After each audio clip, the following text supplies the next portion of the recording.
You are now joining the Raspy Voice Kids. This is Brandon Phoenix, known as I Also Hate Pitt. This is JN Fiend, Jeremy. That's right. He's my younger brother. As I mentioned, we're the Raspy Voice Kids. Jeremy. We are joined today by our homeboy, our main man. Some people call him Stat Boy. We call him RC. RC in the building. Say hello to the people, RC. What's going on, guys? Let's start the season well. Beat those Hokies, week 1. Beat those Hokies. It is VT week. We are recording this on Tuesday, August the 29th. This show will be released on Thursday, August 31st. Why? Because we have a new format. We're doing things differently here with the Raspy Voice Kids just in time for the season. There will be no Mountaineer Would You Rather. There will be no pop culture. It will be all football all the time. That is, until we get to basketball season.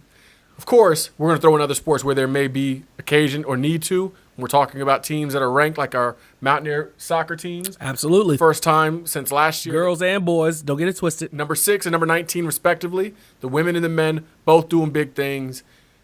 So, let's go. Today, on this show, we're going to talk about the team. We want you to know your Mountaineers. Every year, it seems the season starts and people think, well, who's that guy or who's that guy? So this year, we're going to make sure you're prepared. You're going to know your Mountaineers. We're going to give you a VT preview. That's right, Virginia Tech. We're going to let you know what to expect. Polytechnics. We're going to let you know what to expect out of VPI. And then we're going to go through our whole season preview and prediction. Mountaineers, we're here. So, RC, we want to kick off the segment on Know Your Mountaineers. Can you give us the official starters for the West Virginia Mountaineer football team of the year 2017? He really can here in a second. All I'm saying is, it's game week.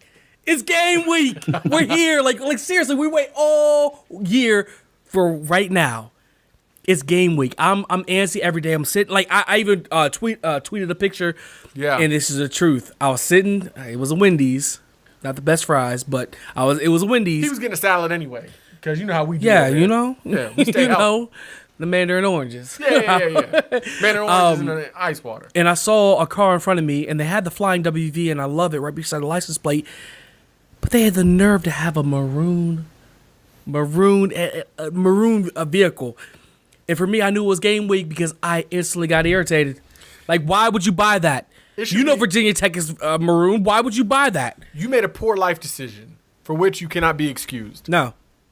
And it's not playing, it's not joking, it's no nothing. I was sitting in my car and I was genuinely irritated that these people would rock a flying WVU on a maroon vehicle. It's game week. It's game week.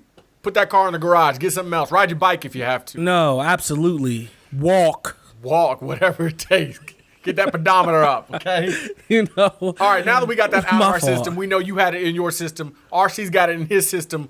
We're going to do something a little. It's game week. We're going to do something just a little more calm just for a minute. We're going to go through the starters, the official depth chart. Best time of year. No more It's speculation. Here. No more Kasaza articles. No more listening to the RVK talk about who we think is going to be what, where we think they're going to be projected.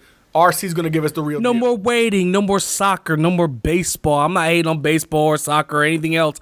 It's football season. It's here. Our wait is over. There's no more weekends without football. It's here. Anyway, all right. I'm sorry. Go ahead. No, you do it because I threw it to RC twice. And you really, so Yeah, you no. You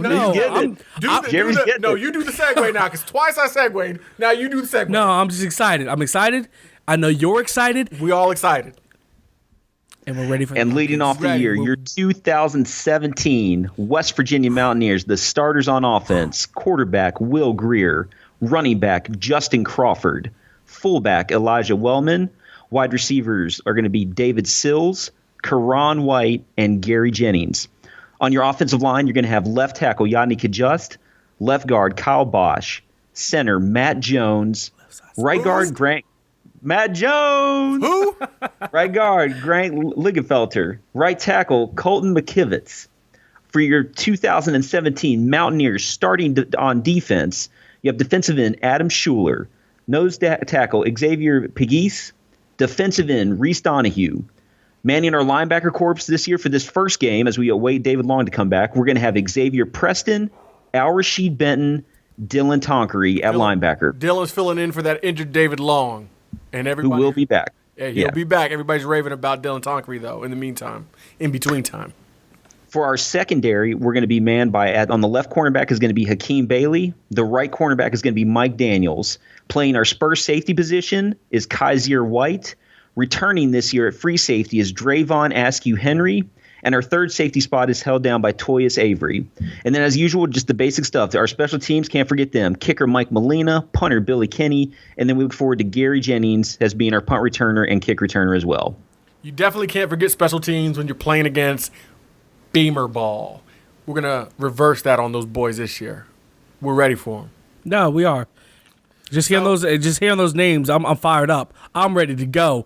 It's game time. All of us in DC together. That's a thing. Like home games, we are family. We sing country roads. We love country roads. We sing country boy. Thank God I'm a country boy. I love it. I do love that. We do all of it. But when we get to, We can't leave out Cotton Eye Joe. Where did you come from? Where did you go? Where did you come from? Cotton Eye Joe. All right, but when we get up there, it's an away game, a neutral site game. When we see each other, it's even more family. It's real love. It shows what we really are as Mountaineer Nation. It shows our strength. It shows our vitality. I can't wait for it. It's my favorite thing to do is go to away games. Go to Mountaineer away game. It's not my favorite, but it's a unique experience. It's very different than being in the blue lot, which is heaven, or at least almost heaven. When you're with your brothers, it is. When you're sitting there, don't leave out the sisters, brothers and Mountaineer mamas. Mountaineer mamas, mamas It's in the building. family. It's us against the world. We're there sharing brats and brew and reflecting on Mountaineer glory.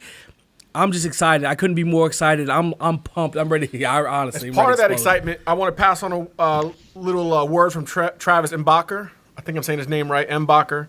T. Mbacher on Twitter. He said from section 315 over to 325, we'll be doing the Let's Go chant.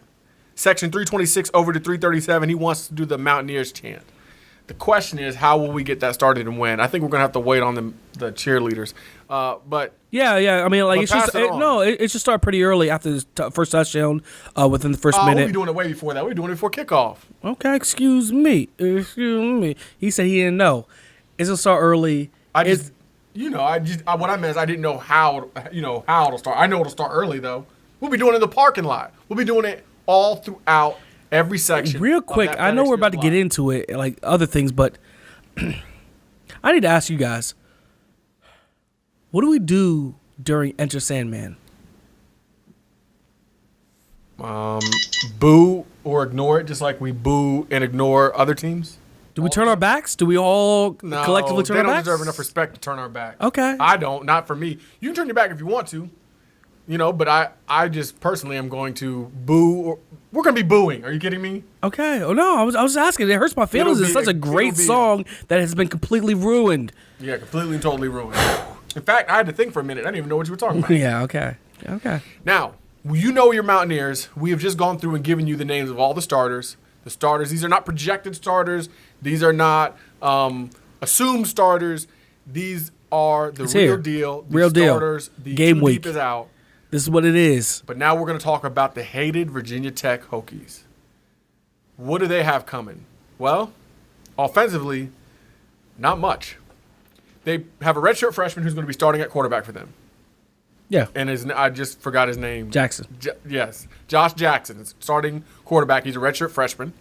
If you heard our show last week, we talked about him briefly. But he was able to beat out another quarterback who is a bigger quarterback who's a dual threat.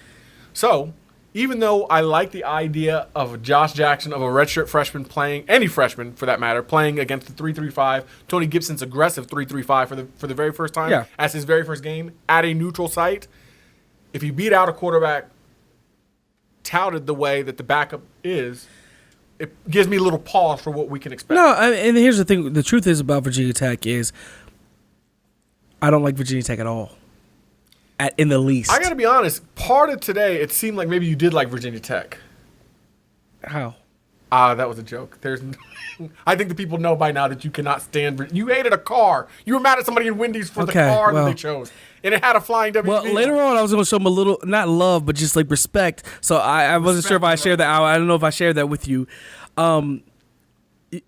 Like I said, Virginia Tech, I can't stand Virginia Tech for a multitude of reasons. You knew when I threw the sandwich at the TV, I couldn't stand them. Remember that from a previous episode. But they have talent. where they're at in Virginia, they're real close to a hotbed in recruiting. So no matter who they bring in, they're going to have talent. And we've played freshman Virginia Tech quarterbacks before who've came in and had success. So I hear what you're saying. You know who they are? I do. Name them. Because you know the two most important. I just want the people to know. Okay. Well, if you're talking about the two, Brian Randall and Was Brian Randall a freshman? was he? Tyrod Taylor and Michael Vick are the two. Oh, excuse me. I'm sorry. Tyrod Taylor and Michael Vick. Those are the last two times WVU has played a freshman quarterback. And they played well. That I believe that was the starter. And Virginia Tech. And the reason why I'm most aware of this is Twitter, when people are just popping off about, last time you guys faced, but this is going to be different. But yes, last few times we played a freshman. Tony Gibson wasn't the defensive coordinator last time. That's true. No, absolutely. So it's a very Trust me, I ain't scared, okay? But what was the other thing you were I'm just saying? being for real. I interrupted you. You were making a point about the respect that you had. No, I'm just saying, like, Virginia Tech brings in horses. Yeah. Every year they recruit well. They bring in horses. They're in a hotbed of recruiting there in Virginia. It may not be Texas, it may not be Florida, but it's a pretty good spot for recruiting big-time athletes. Definitely. So he may be a freshman, but they got talent. Not only do they have talent there, they returned 3 of their starting offensive linemen. Yeah, their left side is nasty. I won't say nasty. Left side is really good. It should be the strength of their offense. I just read a Big 12 country article from the Big 12 Mountaineer affiliate, WVU. Sorry, I can't remember their name right now. It's all right. Excellent read today. I loved it. And they talked about the strength of that offense will be behind that offensive line, which, fortunately for us, I believe will be a strength for us, which is defensive line. Yeah. Doesn't sound like it now because they're inexperienced in a lot of places, at a lot of spots, starting 2 sophomores at ends. But I think our defensive line is going to actually be a strength. And of course, the way that Gibby blitzes will add to that strength. As far as their receiving, they have a little bit of trouble. Cam Phillips is the only guy to come back for them who is really worth anything of any real significance.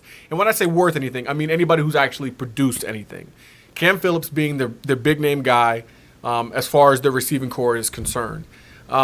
So they lost. Actually, the truth is they lost their top 2 receivers. They had like 1,700 yards and 10 plus touchdowns. So that's a very accurate statement. Like they lost their top 2 receivers. A lot of production. Yeah. And then you think about the idea that those receivers are going up against what's our strength. That's secondary. Our secondary is sincerely legit. Kaiser White, Drayvon Askew Henry. Yes, I said the whole name on both of them. You always do. Toyas Avery, Mike Daniels, Mr. 305, the real Mr. 305. We're going to call him in the Mountain State now, okay? Forget Pitbull just for a second. Born and raised in the county of Dade.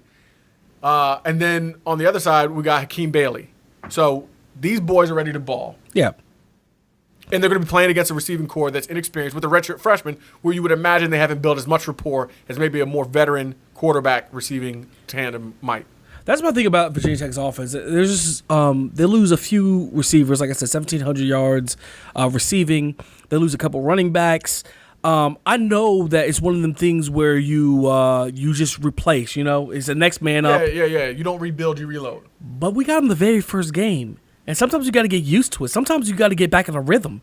We catch them early. It's good that they have a good left side of the offensive line. But I feel like I take Gibson all day against this. Like, I feel like for that quarterback. Well, yeah, and Tony said that. Tony said they're going to know. They know. Virginia Tech will know and be prepared for what it is West Virginia does on defense. It is a very different thing to prepare for the test than it is to take the test. Do you remember what Mike Tyson used to say? No. I mean, I remember, but I don't remember if that makes any sense. He said, everybody has a plan till they get hit in the face. I love it. Everybody has a plan till they get hit in the face. So let's go out and hit them in the mouth. That's our plan. That's what we want to happen. That's what we think will happen. And partially because Kaiser White coming from his position, getting ready to hit that quarterback, Shane Buechele and they forgot about Dre, okay? They forgot about Dre, number 6, back in action. Not even counted as a starter by a lot of people saying that we had to replace 8 starters on defense. We only replaced 7. Drayvon Askew Henry was a starter. One thing that I did want to... Everybody got something to say, but nothing comes out when they move the lips. Why? Because they forgot about Dre. Let's go, Draymond. Drayvon. Draymond Green, like Golden State back He to back. loves bringing basketball players into our Mountaineer family. I'm sorry. Like, That's all good. It's all good. Draymond. Y'all know what I'm talking about. All right, so we talked about our defense versus their offense. Let's talk a little bit about, RC, I want to leave you out. Do you have anything you'd like to talk about, like our defense versus their offense? Just the one thing that does concern me a little bit, though, is when you have a quarterback and he's new and you don't really have anything on your receivers when going out for pass. I really think they're going to try to leverage that left side of their offensive line. I think they're going to try to run the ball and try to run it at us. Our defensive line, I mean, like I said, we trust Gibby with it, but it's a bunch of unknowns with, can our defensive linemen stand up to the test of that Virginia Tech offensive line? We're going to find out. We know they're going to rotate 4 at that nose. They're going to rotate 4. So even though Pegues gets the start, they're going to go all the way down to Lamont McDougal, a true freshman. So there's going to be plenty of fresh bodies. The question will be, of course, we don't know how many snaps they're actually going to get. We don't know that they're going to split them evenly. We don't know exactly what they're going to get or how they're going to get it. We just know they're going to be plenty of guys out there playing who got lots of legs. I do also want to mention. Did you give me a signal? No. Oh, okay. I was talking to the producer. I didn't know what he was talking about, but he's just kind of bored, so he's using his hands. It's all good. I also want to mention this guy, Dalton Keene. He's the number 1 tight end. He's coming in. This is his first camp with Virginia Tech. What do you mean number 1 tight end? He's starting at tight end. You mean number 1 on their depth chart? Yeah, number 1 on their depth chart. I don't know if you meant recruiting-wise. And he's young, and they're really high on this kid. So that's another weapon that they have. Their offense will be a little bit Kansas State-ish. Tony Gibson said that was an apt example. That's a really good example. I didn't hear that, but that's a really good example. And everyone knows we've had trouble with Kansas State, even back when they were using a receiver at quarterback at one point. Yeah. So we got to be ready for that. So, RC, I think you're dead on. They're going to try to run the ball. We got to prove that we're ready to deal with a pounding offense as opposed to the spreads that we're used to playing against and that we're actually built for. I'm not really worried about their pounding offense, though. But are you worried about anything? Let's be honest. No. If you heard my all right, let's go. We're going to talk about our offense. My thing is this: if our cornerbacks can hold up in our safeties and they play like that we feel like they can play, then I'm not worried about the running game. We're going to load the box and we're going to blitz and we're going to force them to pass and prove that you can pass Justin Jackson. Look, you made the Justin Jackson from Kansas playing basketball against us, who was like the number 2 overall pick. Yeah. You know what I mean? We ain't scared of you. Isn't it Josh Jackson?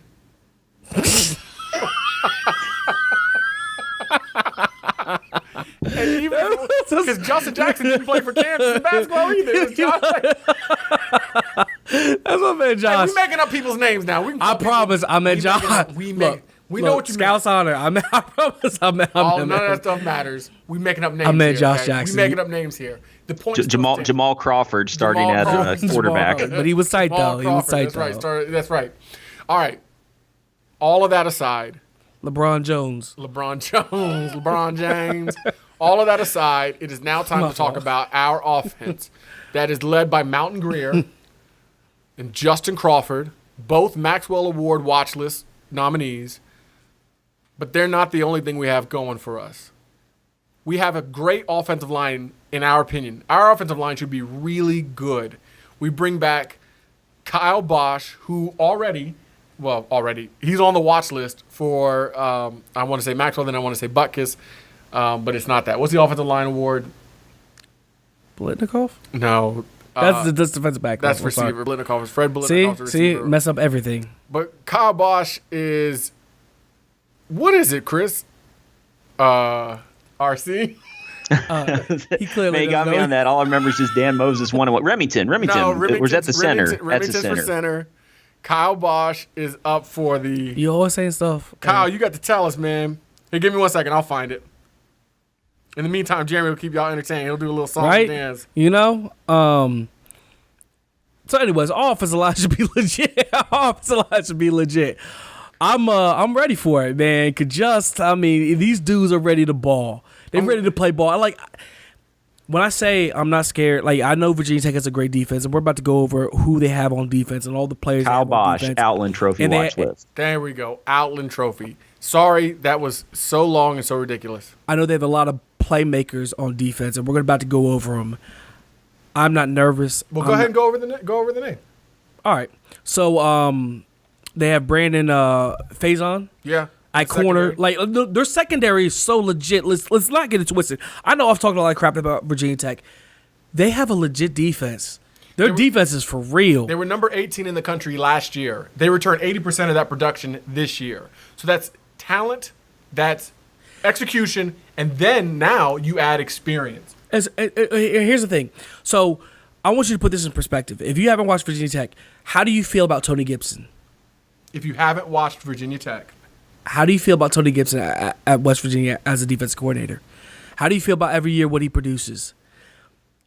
What I'm here to say is Bud Foster to Virginia Tech is similar. I'm not saying the exact same thing. no, Bud Foster is more, I'd say, because he's been there for decades. I was trying to be polite.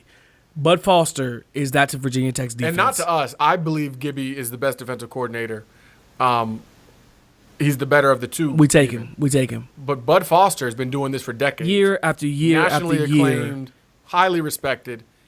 That guy knows, and it's not just that he knows what he's doing. He is able to make adjustments. That's one of my favorite things Absolutely. about Bud Foster. He makes in-game adjustments. That's scary for us. I believe they run a 46 front, but they can do so many things out of what he runs. So a lot of talent on that team. We talked about the corner, Brandon Faison, and then we got Adonis Alexander on the other corner. Like these aren't good corners. These aren't they're we're looking optimistic. These are almost all American Some corners. publications do have them listed as all Americans. The safeties. Who's a linebacker? Tremaine Johnson. No. Edmonds. Tremaine Edmonds. Sorry. The linebacker is legit. We've talked about the defensive line. They lost a couple people, but we talked about the man in the middle. Big Timmy Settle. Like legit. Virginia Tech, And he's only a sophomore. Yeah, Virginia Tech is real on defense. So I get hyped, and I know we're going to win, and I know we're going to bring it to them and fight and play hard. But there's no sleeping on VT's defense. VT is for real, and they live and they're bred, and the way they are coached is for real on defense. So I love our offense. I believe in Mountain Greer. I believe in Justin Crawford. I believe in them boys. But when we go against Virginia Tech, they have a legit defense. So what I'm trying to say is early on, if things aren't going the way that we want, I'm not saying they won't. I'm just saying if they're not, know that we're playing a legit high-quality defense. So don't get discouraged. And remember that when I make my prediction later. Yeah. Because that's got a lot to do with it. Don't forget Vinny Mahota either on that defensive line. He had 9.5 tackles for a loss last year, 3 sacks.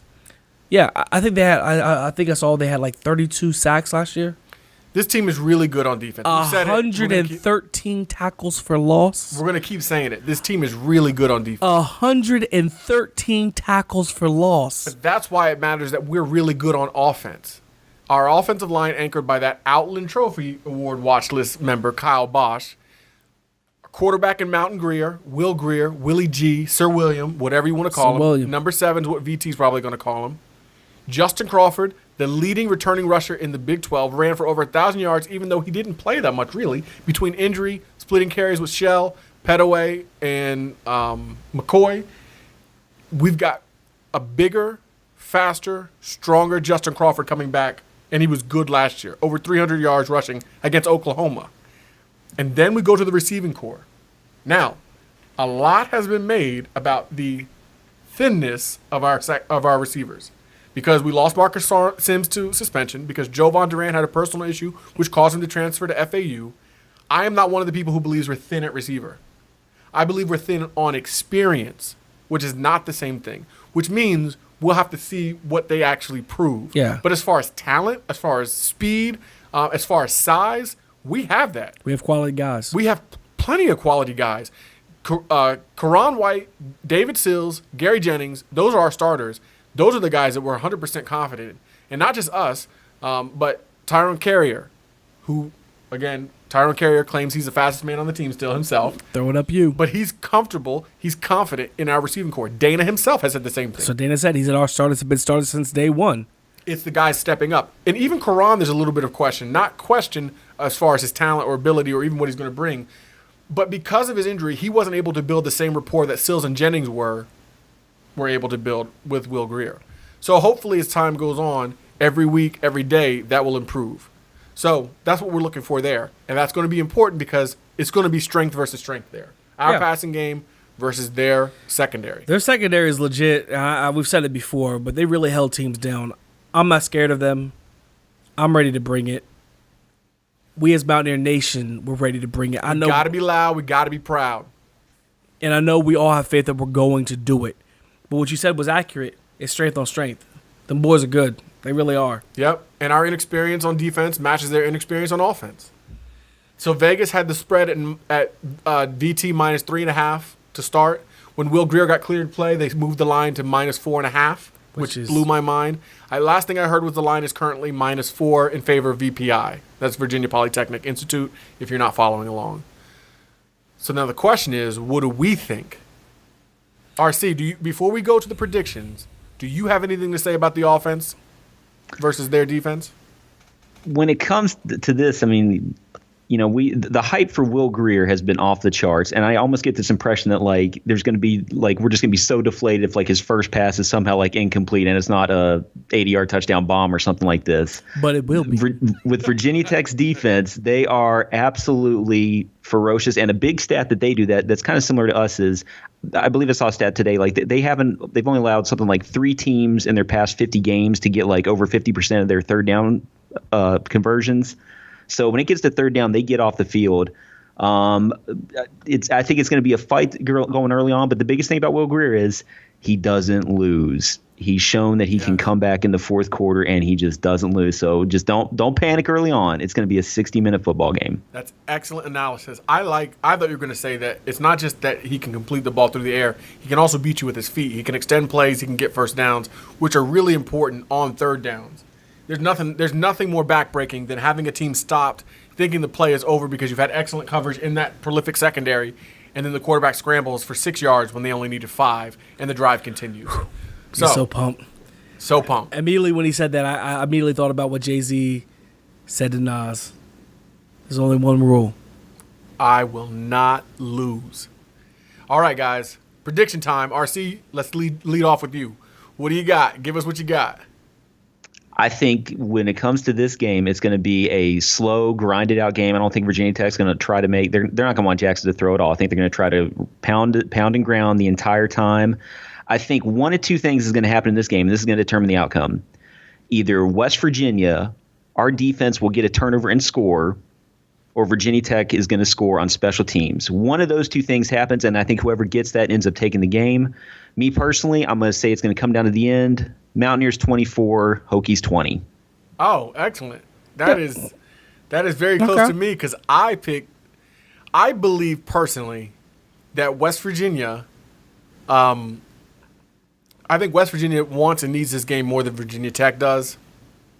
I think Dana Holgerson wants and needs this game more than Justin Fuentes, who's just in his second year, coming off a 10-4 season.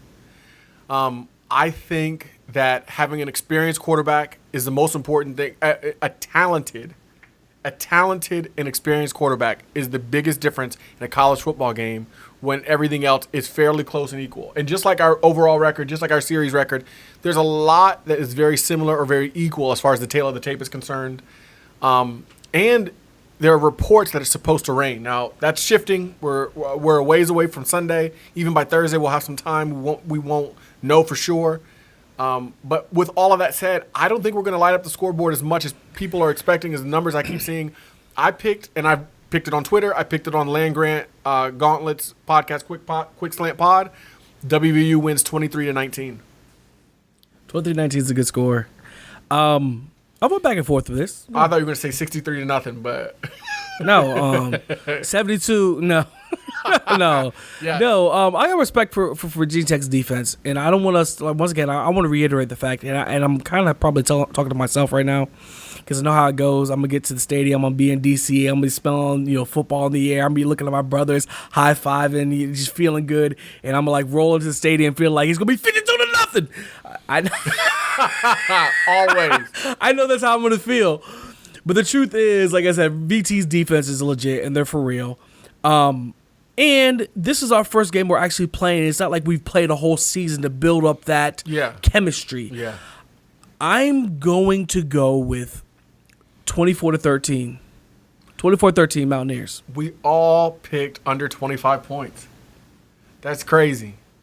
But So respect for the Virginia Tech defense. it's respect for the defense. Hats off to Bud Foster. Mine's also respect for the weather. So, man, let's go. Can't wait to see the show. Raspy voice. Best, my favorite thing I ever saw Bill Murray do is stories people say. Bill Murray comes up to people, random people, and has them do strange things like help me call my son, or He's in the green. or he just walks up to people. We got a guest today, Stephen Westfall. I call him S. Dot for all y'all who know what S. Dots are. But Bill Murray will go up and he'll just eat all your food on your plate. And they'll say, go ahead, tell someone. Tell someone Bill Murray ate your entire plate of food. No one's going to believe you. What's funny about that? He was just getting knocked out. And But the thing that's funny about it is before the internet, before Instagram and Twitter, he was right. Nobody would believe you. 1, you met Bill Murray, sure. 2, he acknowledged your presence. 3, he came and ate off your plate that you were already eating from. and ate it all. Which is great. Talking about What About Bob. What About Bob is such a great Such a good movie. movie. Such Very a great good movie. And we were also talking about, what's his name? Baby steps. Who were we talking about just now? Chris Farley. Chris Farley. How he's straight went up to- hilarious because all the other big time actors like Adam comedians. Sandler and Chris Rock, David Spade, they all were like Oh, you said big name. Joe Dierte. Come on Joe now. Dierte. Don't try to church it up, dirt. Don't try to church it up. They all were like, he's definitely the funniest amongst us. So All right, so we got a little sidetracked just because we were talking. We thought we'd let you in on our little shop talk. little Not even sidetrack. shop talk, just our little production. this is real talk. This is This what is we us. talk about. Like just like we talk about the Mountaineers, sometimes we talk about other subjects, and you guys, Just randomly. we hit play, before we start talking about the Mountaineers. We want to discuss the whole entire season now. We did our little Virginia Tech preview. Now we're going to do the season preview. RC, lead us on the way through our schedule. So after we beat Virginia Tech on Sunday, we come home 6 days later, though, for a home game against the East Carolina Pirates. But Dana's not happy. It's East Carolina's a good team this year and only gets 6 days to prepare. So that's the game after that. That's a gold rush. Indeed. Gold Rush game, noon kickoff. That is an official gold rush. Now, there are everybody's saying we're going to be wearing gold, all gold for the Virginia Tech game. I will be in gold. We implore you to wear gold. Go to rvk.bigcartel.com if you want to find your gold Mountain Greer shirt. But the official, no questions asked, gold rush is the East Carolina University game against WVU on Saturday, September the 9th. You call it Gold Rush. I say it's when Milan Puskar Stadium goes Super Saiyan. Yes. That's why I feel. Goku versus Superman has been a hot topic around here, if you can't tell. About to go Super Saiyan. We have no business being in a close game with East Carolina. Nah, well, I don't care what happens at Virginia Tech. I think it's called a trap game. There is no trap game because the next game is Delaware State. Okay, six. You get super hyped to play a rival that you haven't played in how many years? Yeah, but the kids Super hyped to play- The kids are not super hyped. They are super hyped to play No. a ranked Virginia Tech team in DC.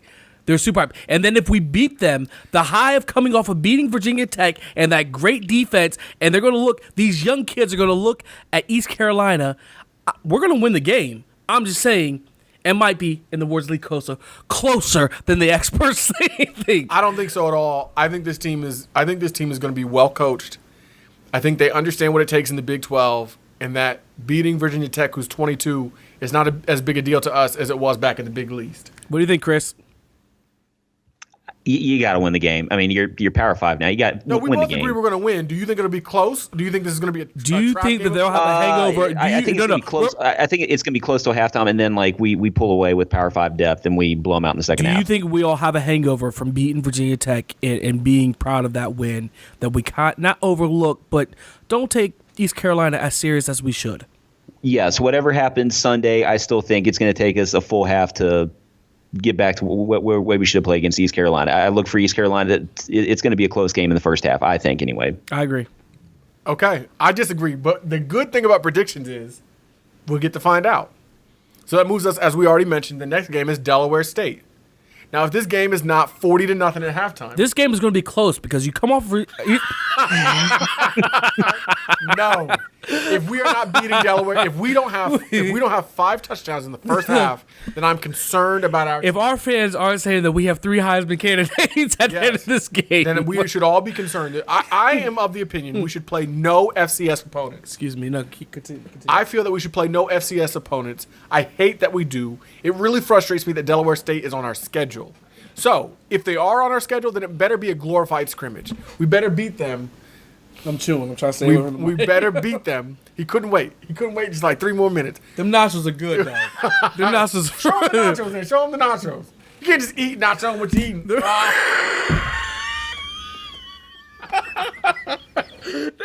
They must have been good. They must have been That's all good. I love. They got me on a clear liquid diet for tonight. We can talk about that later.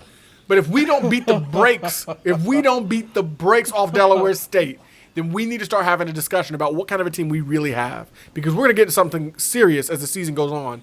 Delaware State is trivial. All right, give the people what we got next. After that, we are on the road, Big 12 opener at Kansas. David Beaty's doing a good job at Kansas. Yes.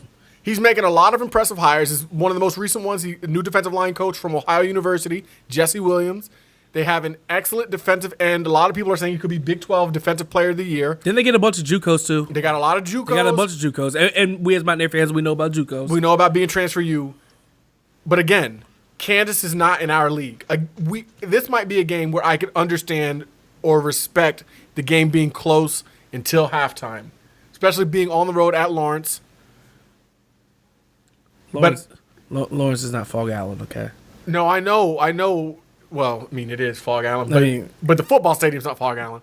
I just mean the team opening Big 12 play, Kansas having renewed expectations, having a chance to not be absolutely dismal this year. But that game should not be close. We should win that game by 3 touchdowns. We should win the game. I agree. I don't really agree. have a whole lot to say. I mean, Kansas is doing some good things, but real talk, truth be told,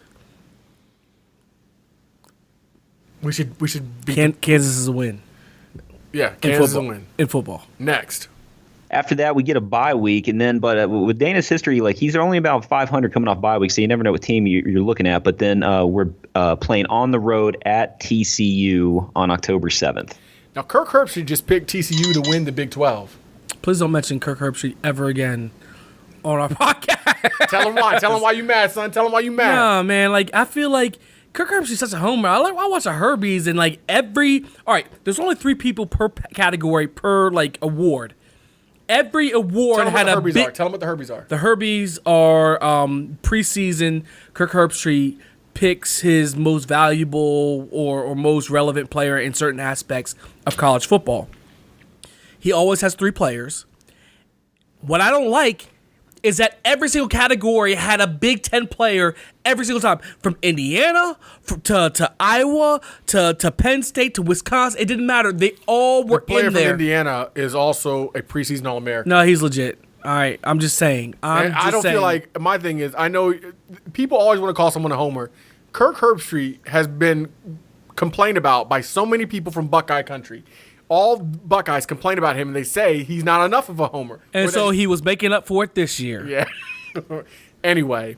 He picked Ohio State to beat Alabama in the national championship, and his players that had intangible was J.T. Barrett. Now, please, Now, that's the only one I disagree for with. Pete's sake, stop it. That's the only one that I thought was egregious. J.T. Barrett at quarterback. He has the intangibles. No, What stop. intangibles? No, stop. Oh, when he got smashed by Michigan, because Michigan held them down. Wait, he got smashed by Michigan even though they won the game. And J.T. Barrett with the intangibles of leaning forward to get the first. But he got the 4th down conversion. And he did not get the That first. is not the place He to talk. did But not. that's not the place to start. If you're gonna I'm talk about saying, JT. if you watch the thing, he That's didn't have not the place statistics. No, he didn't play good. He didn't play well in that game. All He didn't right. play the well game. And then when they got the donut against Now, Clemson, that is smashing. That's where you use the term smashing. I'm saying 2 games in a row he didn't play well. Yeah, and they weren't in the Big Ten championship because they couldn't beat out Penn State.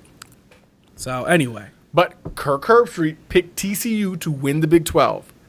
A lot of that is respect for Gary Patterson. and I thought that was a lot of disrespect for the Big 12. But anyways, I just think He didn't go out on a limb to pick that on any other conference other than the Big 12. He didn't go out on a limb on any other conference. I feel like that was a shot at the Big 12.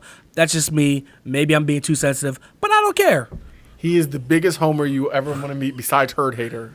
Shout to Herd Hater. I'm not. Yeah, I'm a everything. realist. He takes everything as a slight. The realist. refs are always against us. The announcers are always against us. Kirk Herbstreit now hates the Big 12. In addition to loving the Big 10, he also hates the Big 12.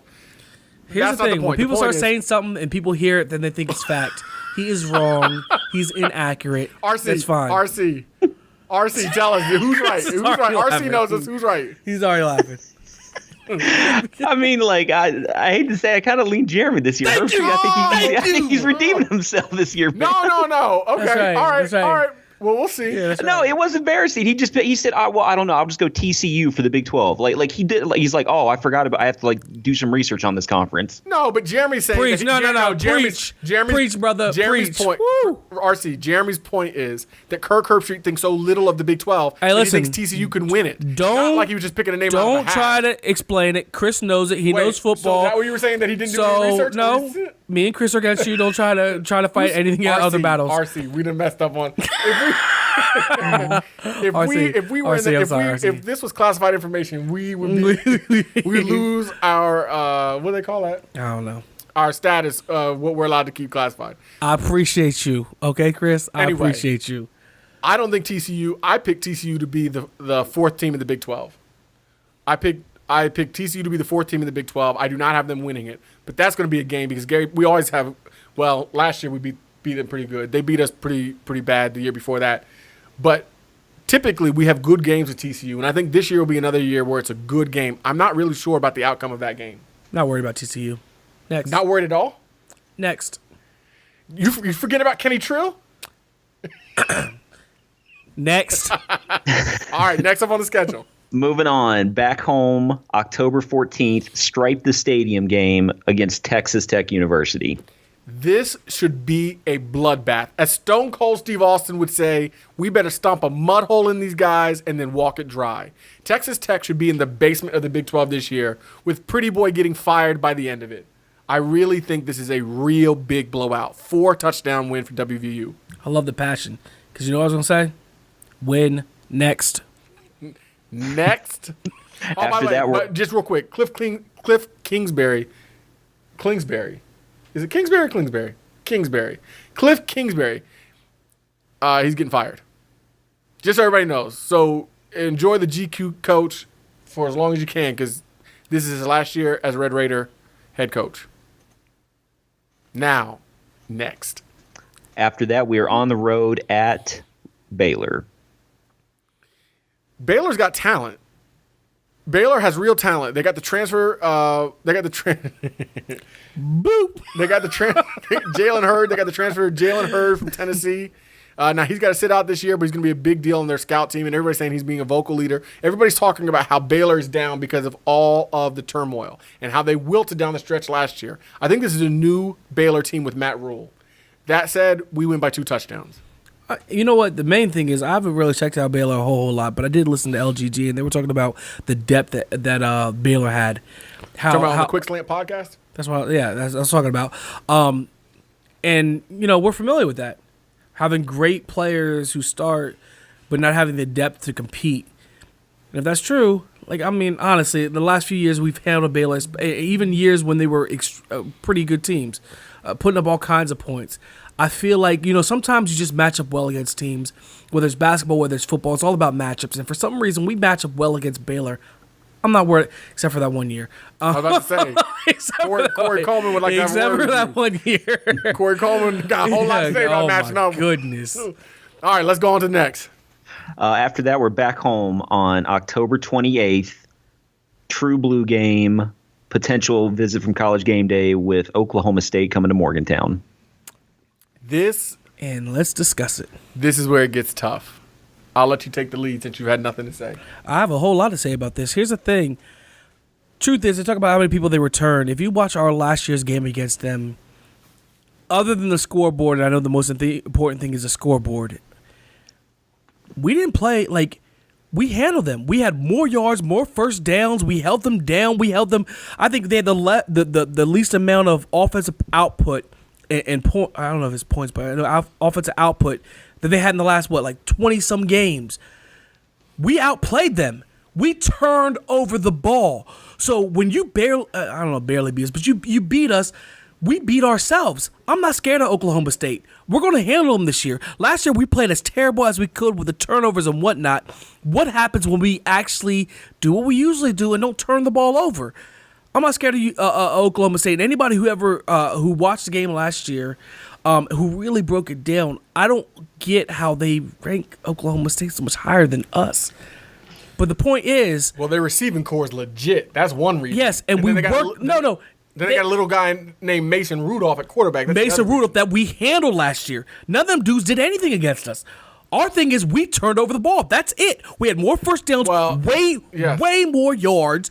All we did was turn over the ball. If we handled the ball, we beat them like they're Baylor or TCU. So no, I agree with you. I agree. And I'm surprised that more people aren't saying that and looking at that. Because people don't do their research.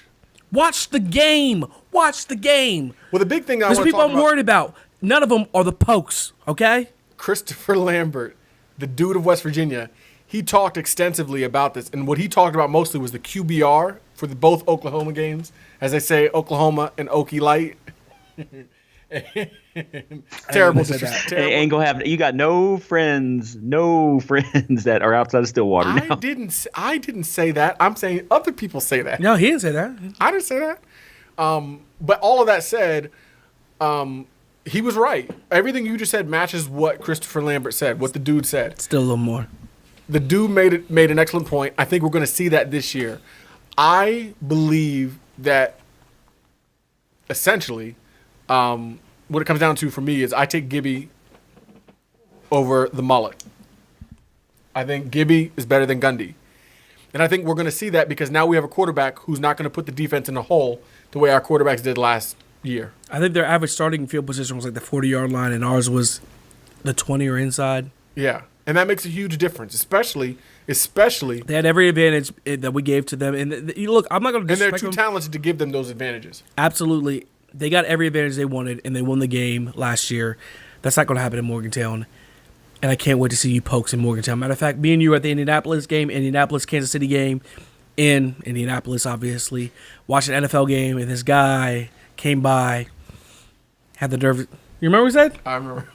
How about them pokes? He had the biggest cowboy hat I've ever seen in my life. And do you know why he said, how about the pokes? Because we're always Mountaineers no matter where we go. And we were rocking them. Yeah, Mountaineered out. So I can't wait to see him. I'll tell you how about your pokes this year, okay? I think they've got an outstanding offense. I really do. I think that game could be a shootout. But I think the one thing that people are overlooking with Oklahoma State that actually plays in our favor, look at Oklahoma State's schedule. The week before they come to Morgantown, they have to go to Texas. So this is a second road game for them. And then immediately after they play us, they have to play Oklahoma. I remember that. Man, that's a brutal schedule for them. I think this definitely factors into us getting them in Morgantown this year. Plus, we're striping the stadium. And how? Hold on. No. True Blue. Oh, sorry, True Oklahoma Blue. State. But hold up. Blue. You're talking about how great their offense is. I think they only had 300 and some yards against us last year. No, but Jeremy, in Stillwater. But if they're starting on the 40, you can't build up that many yards. You have the ball. You have the ball right there.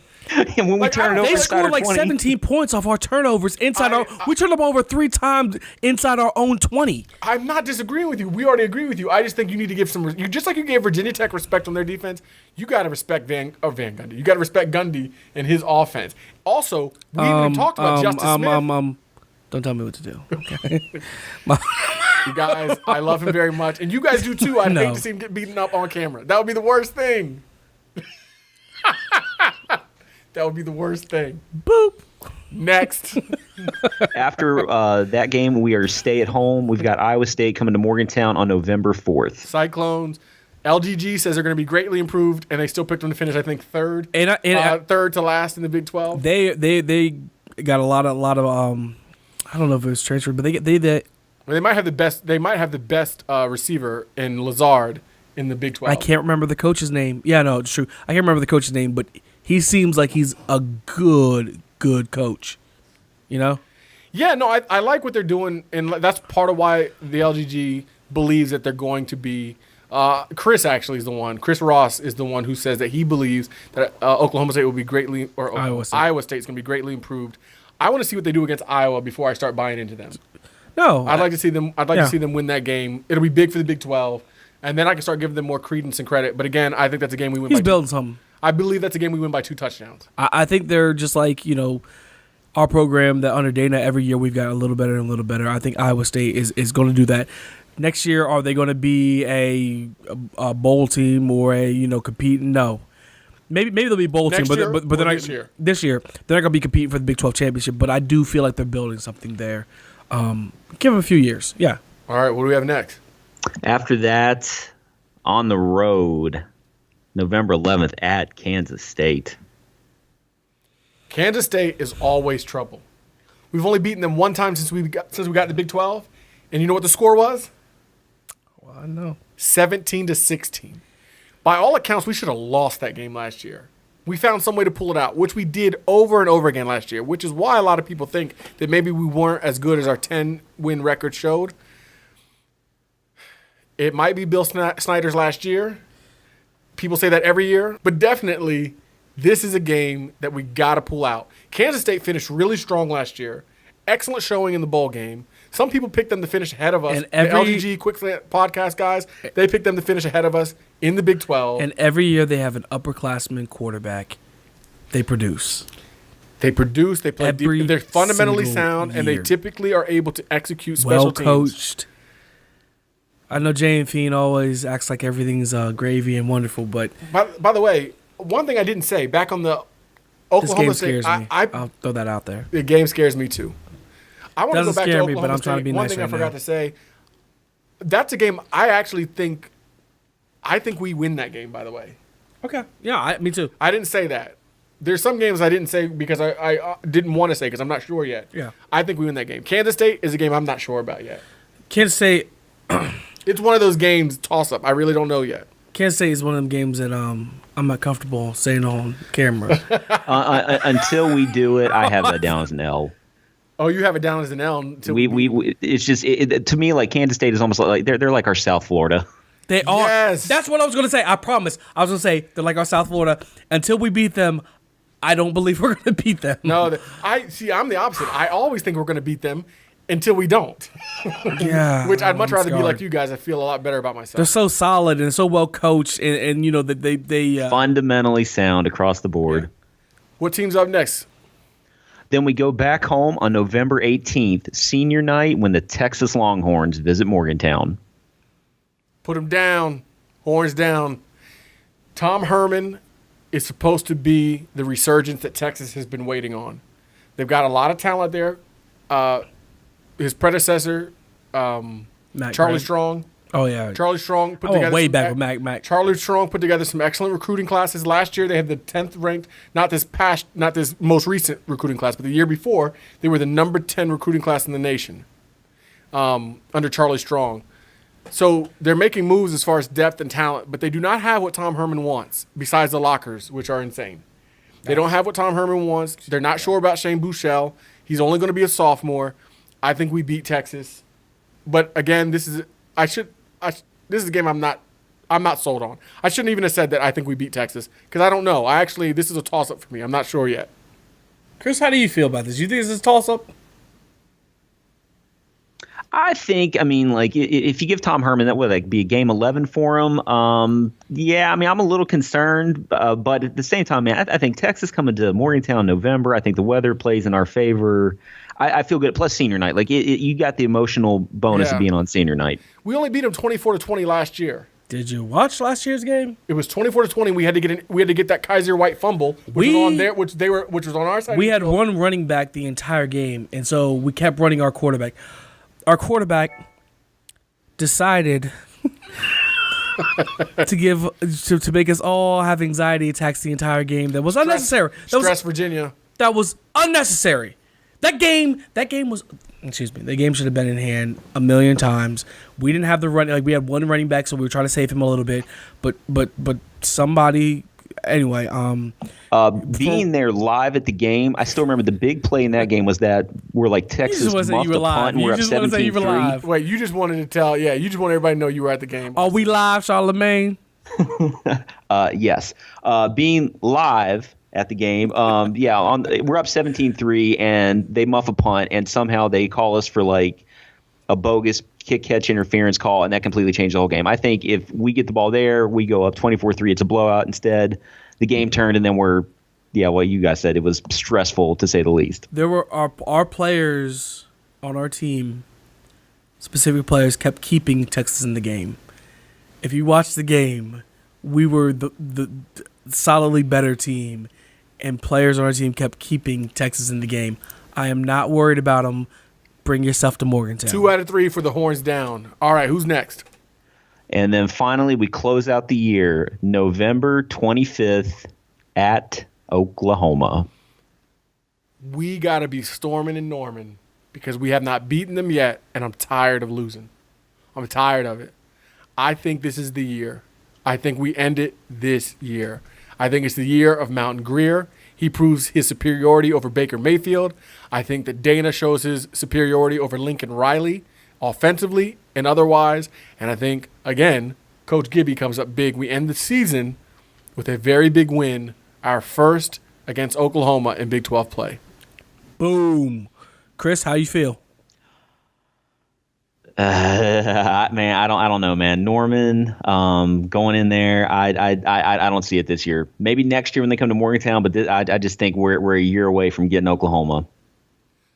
And there we have it. What do you say? And there we have it. What do you say? And there we man. You know me. I drink the Kool-Aid every year. What's tough is I know that we're going 12-0. Earlier today. It's hard for me to decide how we go 12-0 and lose this game. That's the hard part. Because we're going 12-0, but I also don't see us winning this game, though I'm firm on us 12-0. So there you have it. So man, it's tough. Like when here's the truth: when you get your hopes up, and I was there, and then the confetti falling, the confetti being snow, and I remember before the game. And I remember, there wasn't no confetti at that. And I remember before the game, you know how sometimes you have a feeling at the games. Like I was at the Miami in the '93 game. I was at the. I'm not gonna front on Louisville. I didn't really know about the Louisville game, but no, I didn't know either. There's certain games that you just feel it. And in that Oklahoma Virginia Tech game, the pepper spray game. The pepper spray. Oh, for sure. The 28-7, Kevin Jones coming out. Like you could feel it. Last year when I went in that stadium and the confetti was raining down before the game started. It was snowing. There was no confetti. It was confetti, very light, soft confetti falling. Cold, crystallized water confetti. I just had this feeling, and I knew we were going to win, and that is not how it went.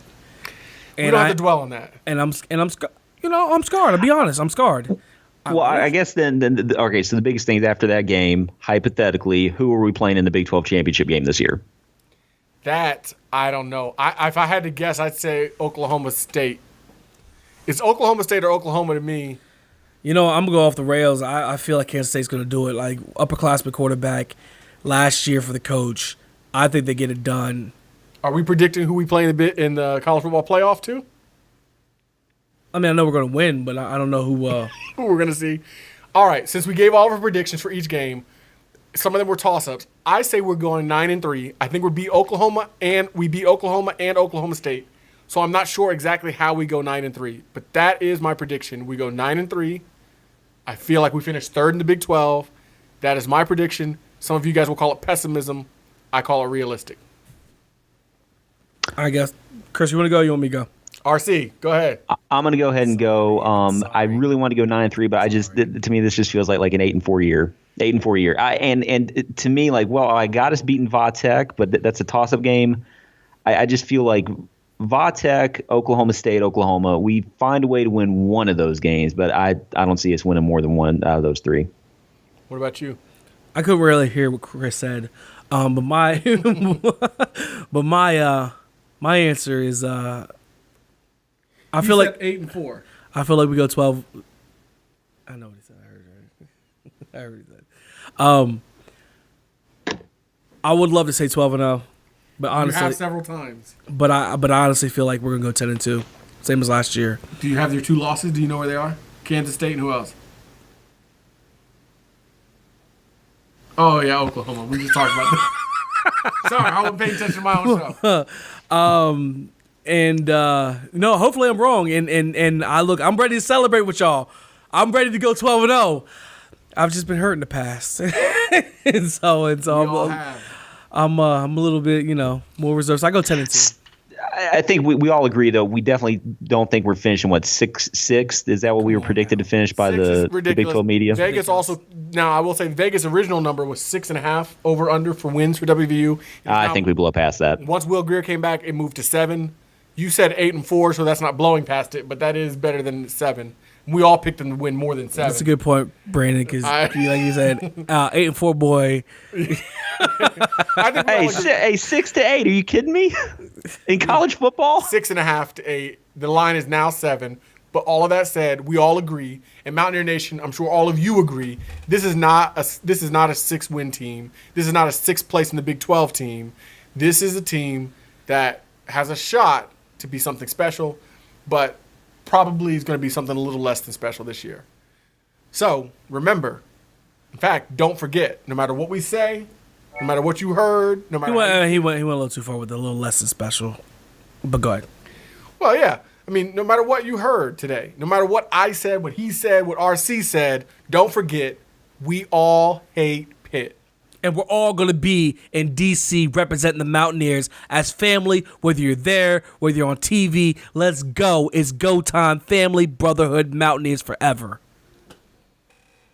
Son. Raspy voice.